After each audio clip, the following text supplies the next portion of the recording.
자, 계속해서 보시죠. 자, 이제 64쪽에 4번 행위 제한입니다. 그러니까 땅의 이름을 정했죠. 뭐 하기 위해서요? 행위 제한을 하기 위해서요. 이제 그건 기본적인 내용이고 어떤 행위 제한이 따르게 되냐? 그러니까 건축 용도 제한과 건폐율 용적률 제한이 따르게 됩니다. 건축 용도 제한, 익숙하지 않은 소련 말이죠. 보도록 하겠습니다. 4-1번 건축 용도 제한. 예, 주거지역에 나이트클럽 지을 수 없다고요. 당연하죠. 편히 주무실 수 있어야 되잖아요. 공장 지을 수 없다. 당연한 얘기입니다. 동그라미 1번 생략하고요. 동그라미 2번 용도지역에서 건축물이나 그 밖 시설의 용도, 종류, 규모 등의 제한에 관한 사항은 대통령령으로 정한다고 되어 있습니다. 뭐 복잡한 얘기죠. 그러니까 아무튼 한 바퀴, 두 바퀴, 세 바퀴 보셔야 됩니다. 동그라미 3번. 그러니까 먼저 건축물 바닥 가기 전에 대한민국 모든 땅바닥은 4가지, 9가지, 21가지 용도지역으로 구분하고 있습니다. 동그라미 3번. 대한민국 모든 건축물 바닥은 건축법에서 130가지 종류, 28가지 용도로 구분하고 있습니다. 건축물 바닥이 다 똑같은 거 아니잖아요. 나이트클럽 바닥도 있고 공장 바닥도 있고 그러니까 학원 바닥도 있고 독서실 바닥도 있습니다. 다 차이가 있죠. 그것들을 비싼 것끼리 130가지 종류, 그건 알겠습니다. 근데 또 그것들 비싼 것끼리 묶어서 28가지 용도라고 한다고요. 국어가 이상한 거죠. 용도가 뭐예요? 어디에 쓰는 물건이고 이게 용도잖아요. 그러니까 국어사전은 그렇게 돼 있는데 건축법에서는 건축물 가지수를 나타내는 겁니다. 그 아래 박스요. 이제 세부적인 건 건축법에서 보도록 하시죠. 그러니까 1번 단독주택, 2번 공동주택에서 28번 장례식장까지 대한민국 모든 건축물 바닥은 28가지 용도 중의 하나로 다 정해져 있습니다. 동그라미 4번 건축 용도 제한의 방식. 그러면은 용도 지역마다 그중에 작은 1번 14가지 용도 지역에서는 그 28가지 중에서 요거는 지을 수 있다. 허용하는 건축물의 용도와 종류를 열거하고 있습니다. 이것은 생략하고요. 그러니까 2번 7가지 용도 지역은 그러니까 금지한 요거는 못 짓는다. 그러니까 그거 빼고는 다 지을 수 있다. 그러니까 금지하는 건축물의 용도를 열거하고 있습니다. 그러니까 괄호요. 그러니까 A 다양한 용도의 건축물이 함께 입지해서 융합, 복합 효과가 크게 나타날 수 있는 준주거지역과 상업지역, 중공업지역, 상업 6가지죠. 준주거, 상업이 추가되는 겁니다. 상업 4가지요. 그다음에 준공업, 상업이 추가되는 곳이죠. 그러니까 거기와 비도시지역 가운데 도시지역이 아닌 쪽 중에서 계승부 농자 가운데 65쪽 왔죠. 중소기업 입지 수요가 높은 계획관리지역에 대해서는 건축이 금지되는 건축물이나 시설을 제한적으로 열거하는 원칙적 허용, 하고 싶은 대로 다 지어 예외적 금지, 근데 요거는 빼고 하는 방식으로 건축행위 제한 방식의 규정을 건축행위 제한 규정 방식을 전환함이라고 되어 있습니다. 뭐 동그라미 4번 건축 용도 제한의 내용 곧 뒤쪽에서 보실 겁니다. 좀 이따 보시고요. 동그라미 5번 도시군계획시설은 공적시설이죠. 그에 대해서는 용도지역, 용도지구의 건축 제한에 관한 규정을 적용하지 않는다. 개인들은 이것을 어기지 마라. 근데 공적시설이면 땅이 뭐가 됐든 간에 들어갈 수가 있는 거죠. 첫 번째 점 생략하고요. 두 번째 점 용도구역은 공적개발, 사적개발, 콘크리트 꿈도 꾸지 마 하는 게 용도구역입니다. 따라서 용도구역에서는 도시군계획시설이라 하더라도 극히 일부만 허용한다가 되고요. 그 아래 그리며 대한민국 땅바닥이 있죠. 4가지, 9가지, 21가지 용도지역으로 정해져 있습니다. 거기에 어떤 건물을 올릴 거냐고요. 건축물 바닥이 있죠. 건축물 바닥 130가지 종류 28가지 용도가 있습니다. 정해진 땅바닥에는 정해진 건물 바닥을 올려야지 어울리지 않는 것 올리지 마라 라고 하는 겁니다. 예, 빨리 읽으면 주거지역에 나이트클럽 공장 지을 수 없다. 14가지 용도지역에서는 허용된 것 가운데 골라 지어라. 7가지 용도지역에서는 금지된 것 빼고는 다 지을 수 있다. 예, 자연환경 보전지역에는 농어가 주택과 초등학교를 지을 수 있다. 거기는 지을 수 있는 게 적겠죠. 이런 것들을 건축 용도 제한, 건축물의 용도, 종류, 규모 등의 제한이고 건축 용도 제한은 대통령령으로 정한다. 대통령이 정합니다. 대통령, 우리나라 한 명이죠. 그래서 대통령령으로 정한다. 즉 전국이 똑같다. 주거지역 나이트클럽 못 짓는 거는 전국이 똑같은 겁니다. 그럼 이제 어떤 식으로 규제가 되냐면, 그러니까 책에 66쪽을 오도록 하시죠. 그러니까 66쪽 먼저 보실 때 뭐 의학 하지 않으셔도 됩니다. 그러니까 입장 받고 생각해 보시자고요. 출제하는 사람들은 이걸 다 외우시겠냐고요. 그럴 수 없죠. 물론 관련된 문제가 몇 문제 나온 적은 있어요.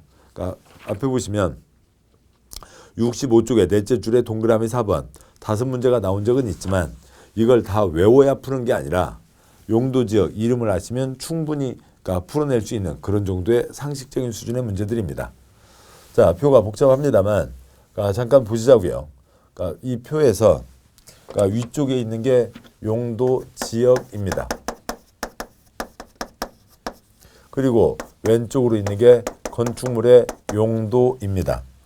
그 한 칸 넣기도 그 한 칸도 넣으면 좋겠는데요. 그러면 글자가 너무 작아져서 아무튼 이렇게 할 수밖에 없었습니다.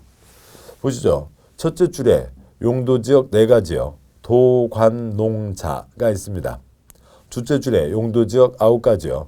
주상공록 계생보 농자가 있습니다. 셋째 줄에 용도지역 21가지요. 1, 2, 1, 2, 3준, 근유 1중, 전 1준, 자생보, 계생보 농자가 있습니다. 회 제일 왼쪽 칸으로요. 1번부터 28번까지 건축물의 용도가 있습니다. 1번 단독주택, 2번 공동주택, 저 아래 28번 장례식장까지요. 자, 그러면은 이 표 중에서 하얀 바탕, 그러니까 14곳은 그러니까 세모 동그라미 써진 것 중에서만 골라 지을 수 있다라고 하는 겁니다. 상식적으로 주거지역에 15번 숙박시설, 16번 위락시설, 17번 공장 그런 것들 들어갈 수가 없는 거겠죠. 검은 바탕 7가지요. 상업이 추가되는 준주거, 상업 4가지, 상업이 추가되는 준공업, 그리고 계획관리지역에서는 거꾸로 세모, X 빼고는 다 지을 수 있다. 그걸로 보시면 그러니까 준공업지역은 쭉 보시면 X가 2개죠. 그러니까 도시지역, 공업지역, 세 번째 준공업지역은 X 2개, 28가지 가운데 2개 빼고는 다 지을 수 있다. 뭐 수요가 엄청 많아서 땅값도 오르게 되겠죠. 뭐 그러고요. 계속 상식적인 상황에서 한두 가지만 더 짚어본다면 제일 끝에서 두 번째에 있는 농림지역에서는 지을 수 있는 게 뭐 여러 가지 몇 가지가 있는데요. 하나, 둘, 셋, 넷, 다섯, 6가지가 있는데 그러니까 그 농림지역에 17번 공장 들어갈까요? 못 들어갈까요? 못 들어가죠. 빈칸입니다. 김제평의 한가운데 공장 지을 수 없다고요. 당연한 얘기입니다. 그러니까 농림지역에 공장 못 들어간다. 당연한 상식이 된 이유는 이 표가 만들어지고 30년 시행이 돼서요. 대통령이 계속 이어진다 하더라도 사람은 바뀐다 하더라도 대통령이 이 표를 만든 지 30년이 돼서 우리한테 상식이 된 겁니다. 농림지역에 공장 들어갈 수 없다고요. 제일 마지막에 있는 용도지역 21번째 자연환경 보전지역 지을 수 있는 거 많을까요? 적을까요? 적죠. 2가지. 아까 보셨던 농어가주택과 초등학교만 지을 수 있습니다. 줄여서 주거지역에 나이트클럽 지을 수 없다. 주거지역에 공장 지을 수 없다. 그것을 건축 용도 제한이라고 합니다. 어느 사람이 땅을 가지고 있는데 그 땅은 당연히 용도지역은 정해져 있죠. 그런데 거기다 건축을 하는데 아무거나 지 맘대로 지을 수는 없다고요. 그러니까 건축물의 가장 핵심은 28가지 용도입니다. 그 28가지 용도 중에서 뭐 지을 수 있다 없다라고 하는 걸 규제하는 겁니다. 이게 대한민국 토지이용 토지공법의 가장 핵심적인 규제예요. 땅에 대한 법 300개, 건축물에 대한 법 100개의 가장 핵심 내용이고 나중에 여러분들이 일을 하실 때에는 이 왼쪽 칸을 28가지 용도로 끝내는 게 아니라 여기를 130가지 종류를 다 쓰고 그러니까 여러분이 일하시는 지역의 조례까지 내용 다 확인해서 이 표를 완성해서 다 꿰고 계셔야 되는 거죠. 그건 이제 나중입니다. 우리 시험에서는 요거에 대한 세부적인 사항은 이 정도 가닥이면 되고요. 이거에 대한 이 표 만드는데도 엄청 많은 시간이 걸렸어요. 그러니까 이 표 만드는데 그러니까 이 표는 이제 다음에 67쪽 이하에 있는 이 21가지 각 용도지역별로 뭐 된다 안 된다라고 하는 정리한 것을 요약한 표입니다. 그러니까 이거는 뭐 외울 수가 없는 거죠. 출제하는 사람들도 외울 수 없고 우리도 외우지 않아도 됩니다. 기본 가닥으로 하실 수가 있고 그러니까 뭐 근데 이 내용도 없으면 67쪽 내용이 없으면 이 표가 무슨 표인지 이해를 못 하실 수가 있어서 이 내용을 담아놨습니다. 작은 글자로 써놨고요. 그래서 책 쭉 넘어가시죠. 뭐 이런 데는 뭐 재밌습니다. 뭐 빨리빨리 넘어가면 좋잖아요. 84쪽으로 오시죠. 84쪽으로 왔습니다. 4-번 건축 용도 제한의 특례, 특별한 예외가 있습니다. 4-2번 건축 용도 제한의 특례예요. 건축 용도 제한과 그거에 대비되는 특례입니다. 근데 지금 건축 용도 제한이 뭐였어요? 아까 보셨던 그 쪽수가 몇 쪽이었었죠? 죄송합니다. 쪽수가 아까 66쪽에 있었죠. 그 66쪽에 있었던 국토계획법 시행령, 대통령령으로 정한 그 표가 있었죠. 근데 그거에 대한 특별한 예외가 있습니다. 특별한 예외가 뜻이 뭔지 보도록 하시죠. 4-10번 동그라미 1번 먼저 해설부터 보시면 농공단지 건축 용도 제한에 대해서는 산업입지법을 적용한다 라고 하는 결론이 있어요. 그 결론이 무슨 말이냐면 두 번째 점, 국토계획법 시행령에 따르면 농림지역에는 공장을 지을 수 없다. 당연한 얘기죠. 어느 땅이 여기가 농어촌이라고 보죠. 농어촌이면 농림지역일 가능성이 큽니다. 그러면은 거기 농어가 주택과 정미소는 들어갈 수 있지만 거기에 삐쭉삐쭉 공장 들어갈 수 없다는 것 아까 확인했었죠.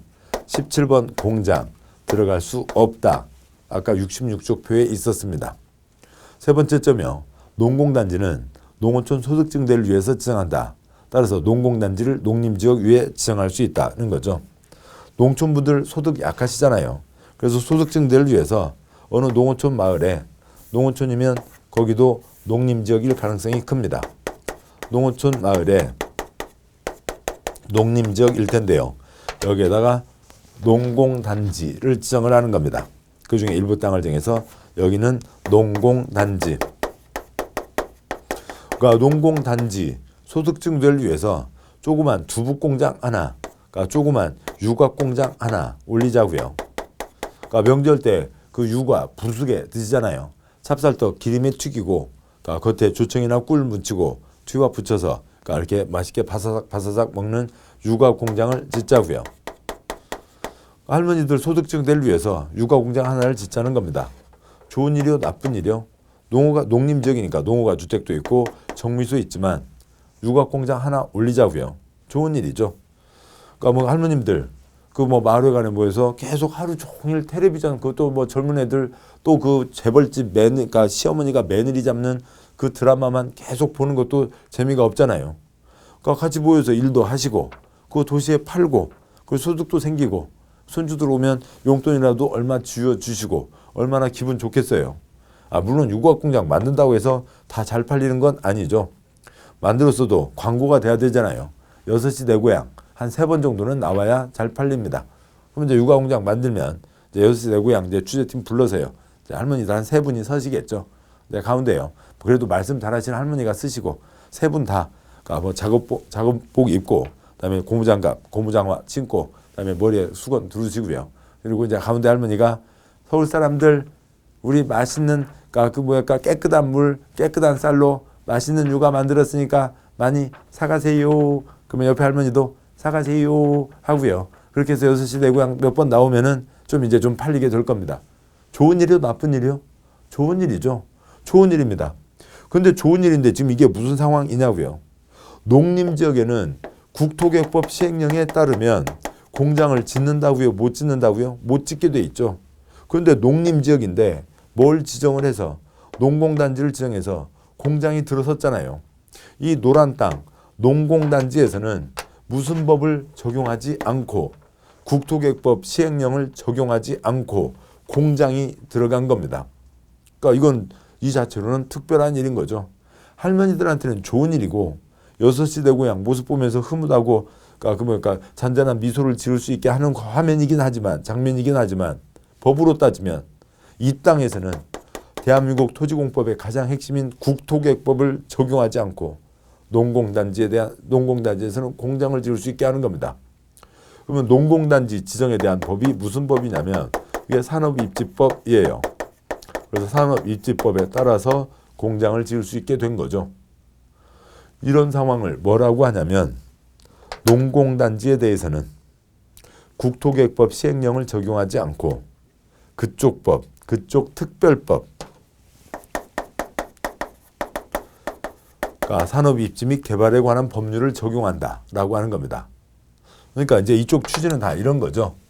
건축 용도 제한, 아까 66조 표가 있었죠. 그래서 대한민국 토지관리위에서 가장 일반적인 아니면 어떤 기본적인 원칙을 정해놓은 겁니다. 그런데 특별한 곳은 좀 봐주자고요.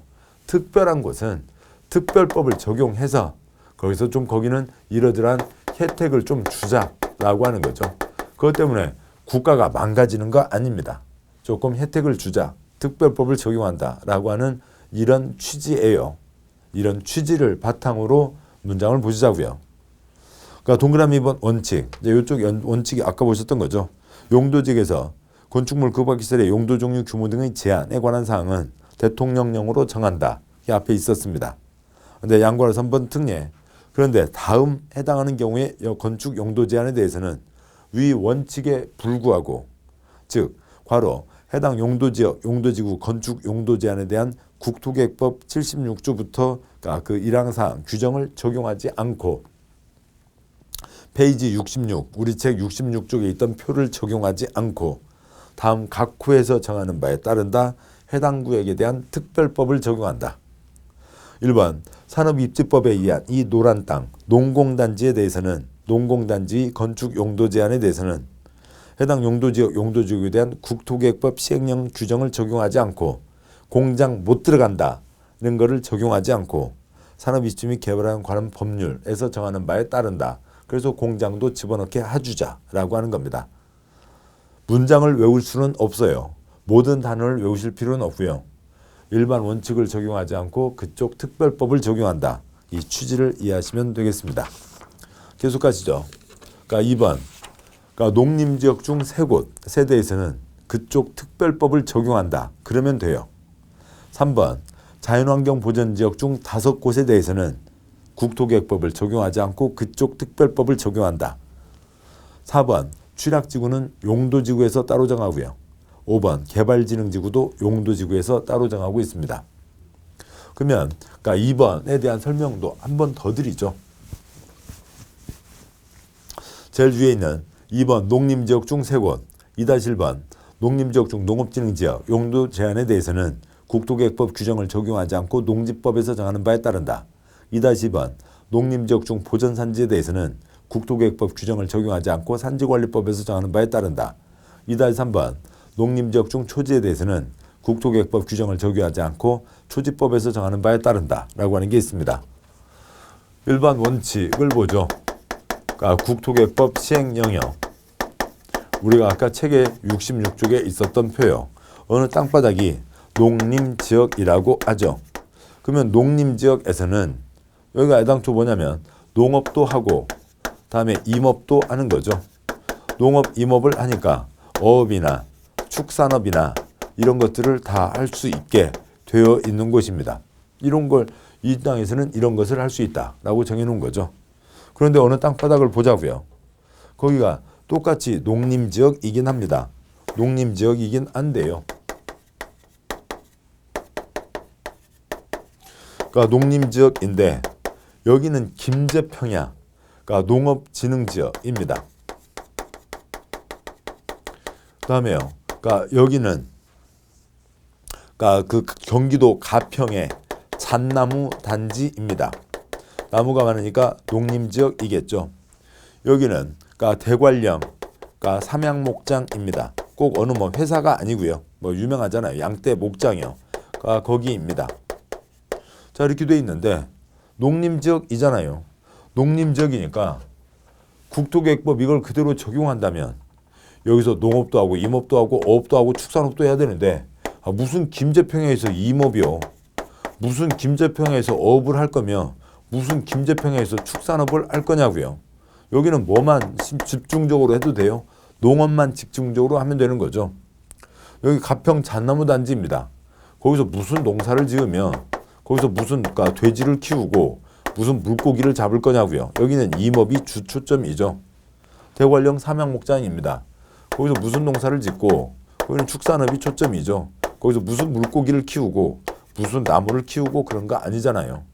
그러니까 똑같은 농림지역이라 하더라도 국토개혁법 규정에 따르면 이것저것을 다 해야 되지만 농림지역 중에서 김제평야니까 뭐에 특화돼서요? 농업에 특화돼서 이 땅에서 하자고요.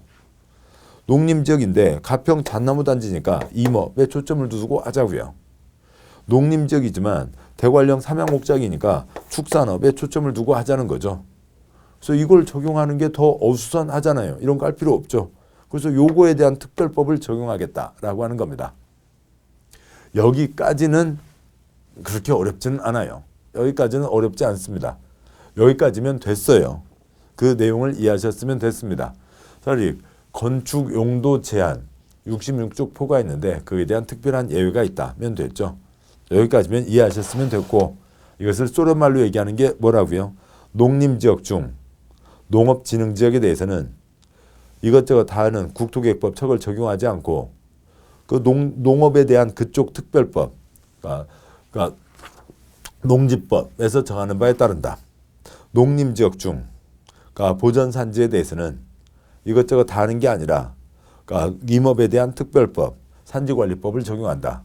농림지역 중 대관령 삼양목장 초지에 대해서는 이것저것 다 하는 게 아니라 축산업에 대한 그쪽 특별법, 초지법을 적용한다. 이제 그런 얘기입니다. 그런 취지를 이해하셨으면 됐고 여러 가지 법과 여러 가지 땅바닥과 그런 내용들이 있어서 단어로는 아주 복잡하게 느껴지십니다. 그러니까 그 취지를 이해하시는 거면 됐어요. 됐습니다. 다음 쪽 보시죠. 86쪽이요. 용도지역마다 건축물 크기의 차이가 있습니다. 칠판 보시죠. 주상공은 건물을 크게 지어야죠. 그러니까 명동에요. 거기다 뭐 1층짜리 뭐 아니면 그러니까 2층짜리만 지어라. 그건 안 되는 거죠. 아니 똑같이 땅이 1000제곱미터라고 보자고요. 여기는 건물을 크게 지어서 많은 사람이 와서 이용하는 곳이니까 건물을 크게 지어야 되고 여기는 보전 목적이니까 사람은 그래도 우리나라 어디라도 사람은 살고 있죠. 그 민간인 통제선이 아닌 곳은 사람은 다 살고 있습니다. 근데 조금만 지으라고요. 그것을 정하는 겁니다. 5-1번, 굵은 5번 제목, 건폐율 용적률 제한이 있는데요. 5-1번 용어 정의, 동그라미 1번 건폐율, 대지면적분의 건축면적. 그러니까 대지면적에 대한 그러니까 건축면적의 비율, 대지면적, 땅면적이고요. 건축면적, 그러니까 건축법에서 보겠습니다만 건축물의 그림자 면적이에요. 건물이 이럴 수도 있잖아요. 그랬을 때 여기 땅에 닿아 있는 면적이 아니라 건축물의 그림자 면적이니까 여기서부터 여기까지가 건축면적입니다. 건축물의 그림자 면적이요. 그 다음에 용적률, 그러니까 대지면적분의 연면적.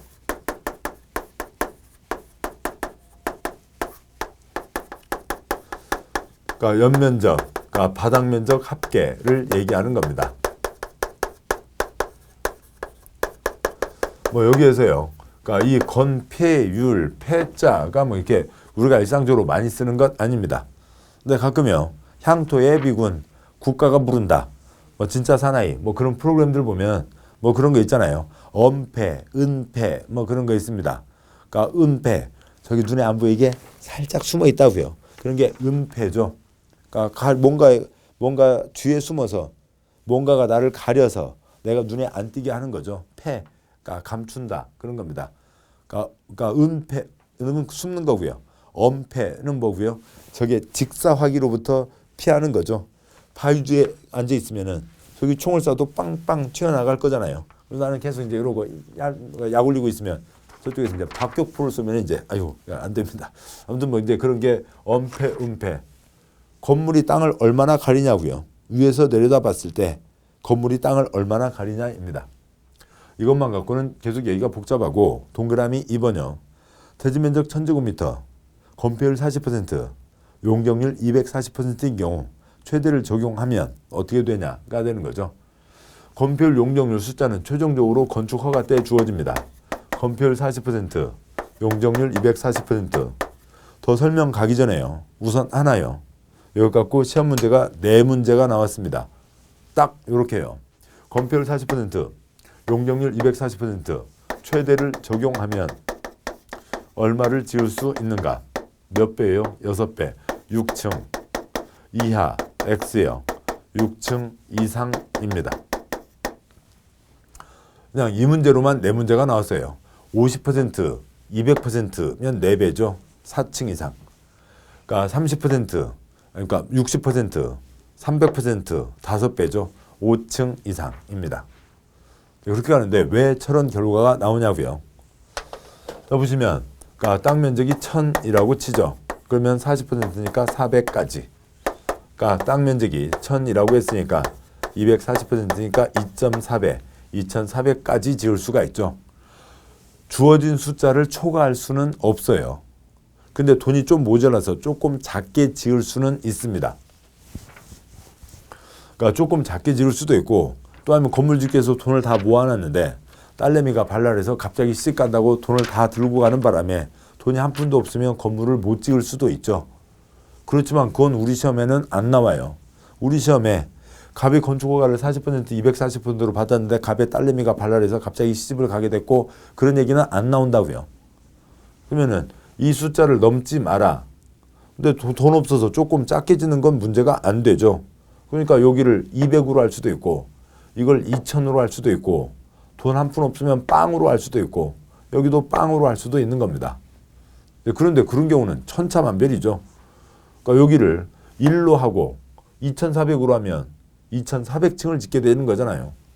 여기를 400으로 하고 여기를 400으로 하면 1층을 짓게 되잖아요. 그래서 그건 우리 시험에는 나오지 않는 거고요. 우리 시험에 나오는 거는 오로지 뭐만 나온다고요? 최대를 적용했을 때만 나오는 겁니다.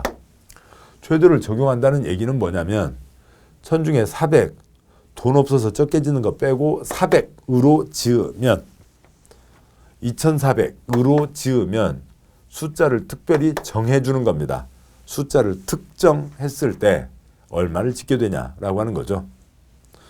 자, 그러면 땅이 1000이라고 했으니까 보도록 하시죠. 1000짜리 땅이 있습니다. 거기에 건축물 그림자 400까지 덮을 수가 있는 거죠. 400까지 덮고 쌓아 올립니다. 건물을 쌓아 올리는데 얼마까지 쌓아 올릴 수 있다고요? 2400까지 쌓아 올리는 겁니다. 그러면 평지로 놓고 봤을 때요. 그러니까 건물을 400 그림자로 해서 2400을 쌓아 올리니까 몇 층을 짓게 되는 거예요? 6층을 짓게 되죠. 사과박스로 반듯하게 지으면 6층입니다. 그런데 건물 지을 때 꼭 사과박스로 지으라는 법은 없죠. 그러니까 1층에 400을 깔고요. 다음에 2000이 남았죠. 2000을 날렵하게 올릴 수도 있는 겁니다. 그러니까 2000을 100제곱미터씩 지으면 20층이 올라가죠. 아래 1층 깔려 있으니까 21층이 되는 겁니다. 100제곱미터요. 아유, 그것도 뚱뚱이야. 난 싫어. 그러면 얼마로 할 수 있고요? 10제곱미터로 하면 2000이니까 200층을 지을 수가 있죠. 그래서 201층으로 지을 수도 있습니다. 6층 이상이 되는 거죠. 아무리 애를 써도, 그러니까 가끔 얘기하는 죽었다 깨나도, 그랬더니 뭐 아이고 그런 얘기 하지 마시라고 하시는 분들이 있어서요. 아무리 애를 써도 이 400짜리 그림자로 해서 2400을 넣는데 여기에 5층으로 2400을 넣을 수는 없잖아요. 405층에 2400이 압축이 안 되는 겁니다. 5층으로는 지을 수가 없죠. 그러니까 따라서 6층 이상이 되는 겁니다. 6층 이상이 되는 거고 6층 이하로는 지을 수가 없죠. 이상하다고 생각하시는 분 다시 2번, 3번 들으세요. 최대를 그러니까 지금 듣지 마시고 농지법 끝나고 갔다 와서 다시 또 국토계획법 처음부터 들으실 때 3번 들으시면 아시게 됩니다. 한 자리만 반복해서 드시는 것 크게 공부에 도움 안 됩니다. 최대를 적용했을 때입니다. 그렇게 되니까 6층 이상이 되는 거죠. 따라서 이 모든 과정을 다 줄여서 건폐율 숫자가 주어지고 용적률 숫자가 주어지고 최대를 적용하면 그 나눈 곱빼기 이상을 짓게 되는 거죠. 이상이 이제 네 문제가 나왔던 별도의 한 영역이고, 그 다음 이제 설명으로 가면요. 건폐율 숫자가 커지면 50, 500, 건축물의 뚱뚱 날씬이죠. 건축물의 뚱뚱 날씬을 규제하는 게 건폐율. 용적률 300으로 하면 3000, 그러니까 더 높아지죠. 높고 낮고를 규제하는 게 용적률입니다. 그 건폐율 용적률 숫자가 이제 법과 시행되어 있다고요. 그러니까 동그라미 2번 설명을 지금 쭉 드렸습니다. 5-2번 건폐율 용적률 제한. 아이고, 출제 횟수가 얼마나 많아요. 거의 매년 한 문제죠.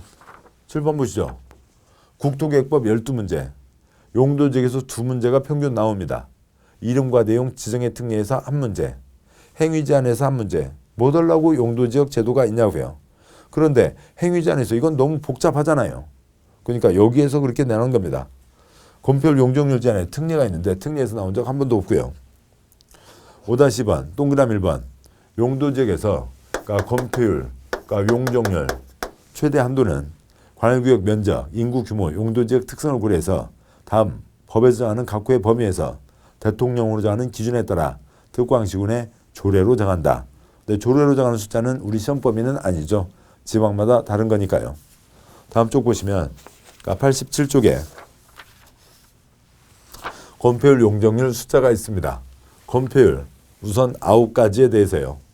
그러니까 70, 90, 70, 20, 40, 20, 20, 20, 20이 있습니다. 근데 주칠, 상구 하실 필요 없고요. 용도지역의 흐름은 다 아시게 되니까. 그러니까 그리고 주상공, 높게에서 숫자 차이가 생기는 거죠. 그건 이제 다 가닥은 잡으시는 겁니다. 그러니까 10자 빼고 읽으면 7972, 42인 거죠. 7972, 42. 외우는 건 간단합니다. 그러니까 외우는 건 어렵지 않아요. 외우는 건 세 가지를 아시면 됩니다. 첫 번째요. 눈으로 보며 천천히 읽는다. 7972, 422222. 두 번째요.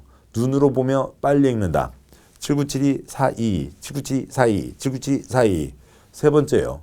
눈 감고 안 보고 빨리 읽는다. 7972, 42. 어떻게 외웠어요? 혀가 기억하고 있어요. 혀가 기억하고 있잖아요. 내 온몸의 근육을 통해서 내가 공부하시는 것과 그냥 눈으로만 귀로만 하시는 것과 하늘과 땅 차이입니다. 다 외웠어요. 근데 다음 쪽 넘어가면 까먹죠. 그렇습니다. 어쩔 수 없어요. 그건 당연한 얘기고요. 다음에 또 하시면 되죠. 또 까먹고요. 또 하시면 되고요. 그러니까 또 까먹고요. 5번 하시면 외우시게 됩니다. 다음에 요거에 대해서 21가지 숫자들이 있습니다. 역시 10자 빼고 보면 여기가 55, 665, 7이고요. 다음에 상업지역이 7, 8, 8, 9이고요.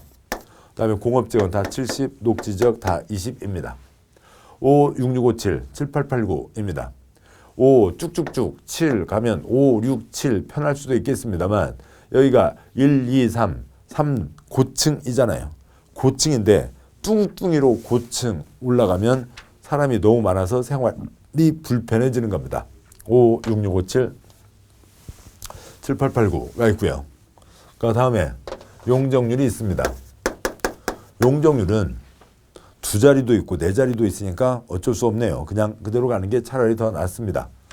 그러니까 500, 1500, 400, 100, 계획관리 100, 나머지 80.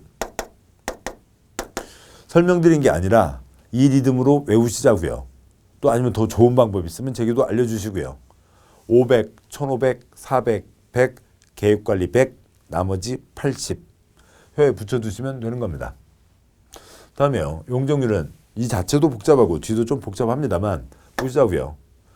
준주거지역은 500까지는 나와야죠. 그러면 500까지 가는데 어떻게 가게 되냐면 10자 빼고 보면요.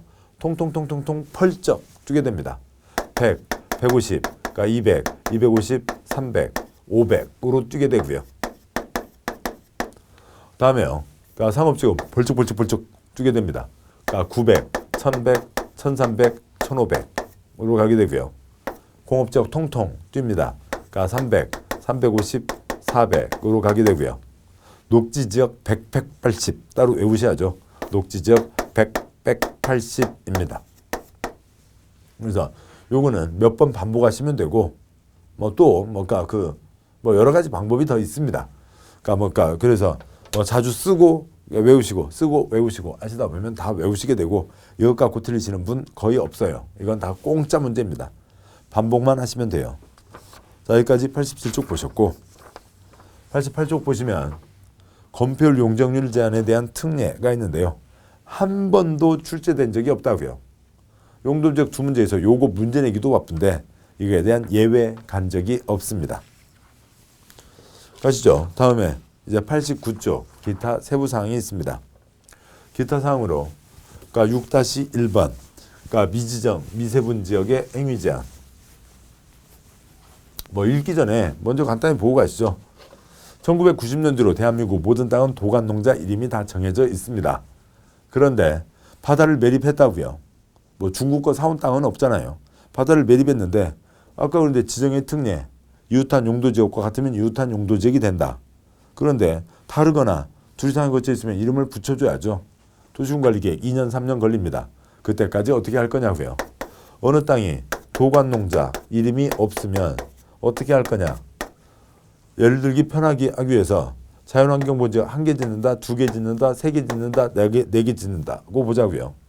어느 땅바닥이 아직 이름이 정해져 있지 않습니다. 사놨네. 이름 안 정해졌네. 그러니까 막 4개를 다 짓자고요. 4개를 다 짓고 쓰고 있다가 나중에 자연환경보전지역 지정되면 3개는 없애야 되죠. 누구 걸 없애요? 계란 돌려요? 일이 복잡해지는 거죠. 아무튼 그런 방법도 있을 수는 있죠. 또 아니면 어느 땅 용도지역 정해지지 않았습니다. 좀 지둘려. 곧 정할게. 그때까지만 좀 지둘려. 그래서 우선 1개만 쓰자고요. 1개만 쓰고 있다가 나중에 자연환경 보전지역 되면 1개 그대로 하고요. 농림지역 되면 1개 더 지으면 되고요. 관리지역 되면 2개 더 지으면 되고요. 도시지역 되면 3개를 더 지으면 되잖아요. 그러면 우선 1개만 쓰고 있어라. 이쪽 게 훨씬 더 합리적이잖아요. 여기를 철거하는 것보다 훨씬 합리적입니다. 우선 정해질 때까지 가장 조금만 지으라고요. 규제가 가장 센 곳을 적용하겠다고요. 그런 얘기입니다.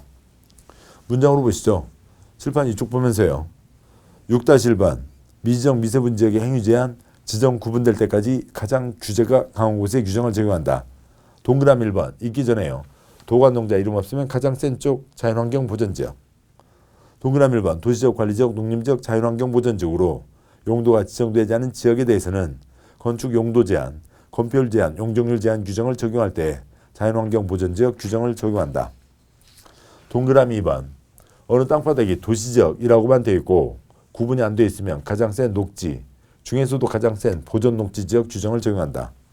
동그라미 2번 도시지역 또는 관리지역이 세부 용도지역으로 지정되지 않은 경우에는 건축 용도 제한, 건폐율 제한, 용적률 제한 규정을 적용할 때 해당 용도지역이 도시지역인 경우에는 가장 센 보전 녹지 지역 규정을 적용하고 관리지역인 경우에는 가장 센 보전관리지역 규정을 적용한다.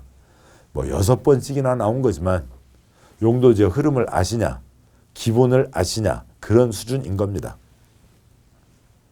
6-2번 도시지역에서 일부 조항 적용하지 않는다는 건데요.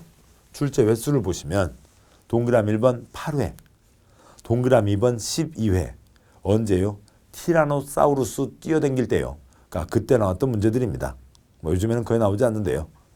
동그라미 1번 도시지역에서는 도로법의 접도구역 규정을 적용하지 않는다.